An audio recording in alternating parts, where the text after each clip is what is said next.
Good morning students. நம்ம இது வரைக்கும் டிஸ்டன்ஸை மெஷர் பண்ணக்கூடிய 2 மெத்தட்ஸ் பார்த்துட்டோம். One is triangulation methods, another one is parallax method. So next நம்ம பார்க்கக்கூடிய மெத்தட்ஸ் என்னன்னா ரேடார் மெத்தட், அதாவது தமிழில் ரேடார் துடிப்பு முறை. ரேடார் அதோட அப்ரிவேஷன் என்னன்னா radio detection and ranging. So இந்த மெத்தட் எதுக்கு யூஸ் ஆகுதுன்னு பார்த்தீங்கன்னா, எர்த்துக்கு நீராக இருக்கக்கூடிய பிளானட், இப்போ எர்த்துலேருந்து அந்த பிளானட்டு எவ்வளோ டிஸ்டன்ஸில் இருக்குது. ஃபார் எக்ஸாம்பிள் மார்ஸ், செவ்வாய் கிரகம்.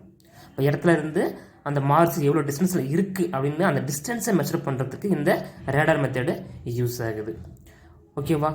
Radio detection and ranging. Radio which means radio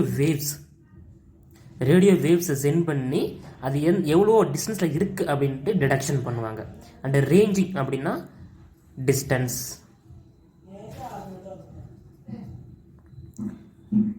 okay, நீ பாருங்க, a radar can be used to measure accurately the distance of a nearby planet such as Mars. அதாவது எர்த்துக்கு நேராக இருக்கக்கூடிய மார்ஸ் எவ்வளோ டிஸ்டன்ஸில் இருக்குது அப்படின்ட்டு அக்யூரேட்டாக மெஷர் பண்ணக்கூடிய ஒரு மெத்தட்ஸ் தான் ரேடார் மெத்தடு. அதாவது ரேடாரை கொண்டு செவ்வாய் போன்ற புவிக்கு அருகில் உள்ள கோளின் தொலைவை துல்லியமாக அளவிட முடியும். எதை யூஸ் பண்ணி? Radar, radio detection and ranging.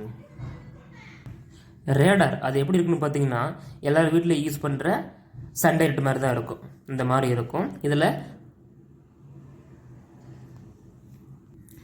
ஒரு ஆண்டனா செட் பண்ணியிருப்பாங்க. ஸோ இந்த ஆண்டனா ரேடியோ வேவ்ஸை டிரான்ஸ்மிட்டும் பண்ணும், ரிசீவும் பண்ணும். ஓகேவா? இந்த radio waves which is nothing but electro magnetic waves. தமிழில் பார்த்தீங்கன்னா மின்காந்த அலைகள். ஸோ இந்த எலக்ட்ரோ மேக்னட்டிக் வேவ்ஸை பற்றி 12th நம்ம டீட்டெயிலாக பார்ப்போம். அதாவது எலக்ட்ரோ மேக்னட்டிக் வேவ்ஸ் பார்த்தீங்கன்னா என்னென்னா radio waves, micro waves, infrared race, X-rays, commerce, இது எல்லாமே எலக்ட்ரோ மேக்னட்டிக் வேவ்ஸ் தான். ஸோ அந்த வேவ்ஸ் யார் வேக்யூமில் பர் செகண்டுக்கு எவ்வளோ டிஸ்டன்ஸ் ட்ராவல் ஆகுன்னு பார்த்தீங்கன்னா, பர் செகண்டுக்கு 3 lakhs கிலோமீட்டர் ட்ராவல் ஆகும். Velocity C equal to 3 × 10⁸ metre by second. Per செகண்டுக்கு 3 lakhs கிலோமீட்டர் ட்ராவல் ஆகும் இன் ஏரர் வேக்யூமில். ஓகேவா? இங்கே கொடுத்துருங்க பாருங்கள், ஒரு ஃப்ளைட்டு போயிட்டுருக்கு. அப்போ இடத்துலேருந்து எவ்வளோ டிஸ்டன்ஸில் போயிட்டுருக்கு அப்படின்னு நம்ம டிடெக்ஷன் பண்ணுறதுக்கு இந்த ஆண்டனாலிருந்து ரேடியோ வேவ்ஸ் என்ன ஆகும்? டிரான்ஸ்மிட் ஆகும். டிரான்ஸ்மிட் ஆகிட்டு போயிட்டு அந்த ஃப்ளைட்டில் பட்டு என்ன ஆகும்? அப்படியே ரிஃப்ளெக்ஷன் ஆகும். பாருங்கள், பட்டு இந்த மாதிரி ரிஃப்ளெக்ஷன் ஆகும். மறுபடியும் இந்த ஆண்டனா என்ன பண்ணும்? அந்த ரேடியோ வேவ்ஸை ரிசீவ் பண்ணும். ஸோ அதனால் இந்த மெத்தடை, இந்த ரேடார் மெத்தடை எக்கோ மெத்தட்னு சொல்லலாம். ஏன்னா இங்கே ரேடியோ வேவ்ஸ் போயிட்டு அந்த ஃப்ளைட்டில் பட்டு இந்த மாதிரி ரிஃப்ளெக்ஷன் ஆகிறதுனால இந்த மெத்தடை எக்கோ மெத்தட்னு சொல்லலாம். ஓகேவா? ஸோ போயிட்டு இப்படி வரதுனால எவ்வளோ டிஸ்டன்ஸில் அங்கே ட்ராவல் ஆகிட்டு இருக்கு அந்த பிளேன், அதை வச்சு நம்ம ஈஸியாக மெஷர் பண்ணிடலாம் இந்த செகண்டை வச்சு. அதாவது இப்போ ஸ்டார்டிங் பார்த்தீங்கன்னா அதோட ஸ்பீடுக்கு நம்ம கால்குலேஷன் பண்ணணும், எவ்வளோ ஸ்பீடில் போகுதுன்ட்டு. இப்போ speed equal to distance travelled by time taken. அதாவது speed velocity V equal to distance travelled D divided by time taken T. இப்போ V is equal to D by T. So இந்த V T இரண்டையும் cross multiple பண்ணோம்னா distance D equal to speed of radio waves into time taken, அதாவது D equal to V into T இந்த மாதிரி கிடைச்சிரும்.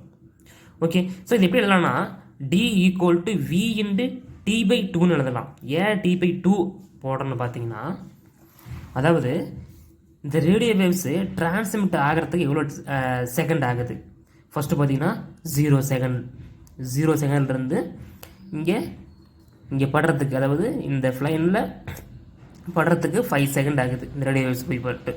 Example. So ஓகேவா? So 5 second ஆகுதுன்னு வச்சுக்கவே. மறுபடியும் பட்டினாகவும் ரிஃப்ளெக்ஷன் ஆகுது. மறுபடியும் இங்கே ரிசீவ் ஆகிறதுக்கு 5 செகண்ட். அப்போ டோட்டலாக 10 செகண்ட் ஆகுது.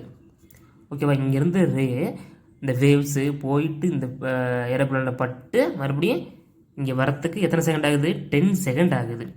அப்போ டிஸ்டன்ஸ் எப்படி மெஷர் பண்ணுறது? போகிறதுக்கு மட்டும்தான் நம்ம, ஏன்னா இங்கேருந்து இந்த ஃப்ளைட்டுக்கு எவ்வளோ டிஸ்டன்ஸ் அதை மட்டும் தான் நம்ம மெஷர் பண்ணணும்.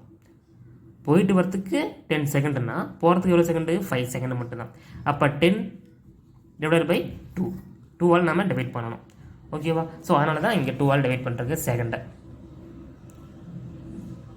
ரைட்? இப்போ D equal to V into T by 2. அதோட velocity into time divide by 2 இதெல்லாமே நம்ம இன்ட்டு பண்ணி டிவைட் பண்ணோம்னா நமக்கு எவ்வளோ டிஸ்டன்ஸில் அந்த ஏரோப்ளேன் வந்துட்டு போயிட்டுருக்கு அப்படின்னு நம்ம ஈஸியாக இந்த மெத்தட்ஸை யூஸ் பண்ணி மெஷர் பண்ணிடலாம். ஓகேவா?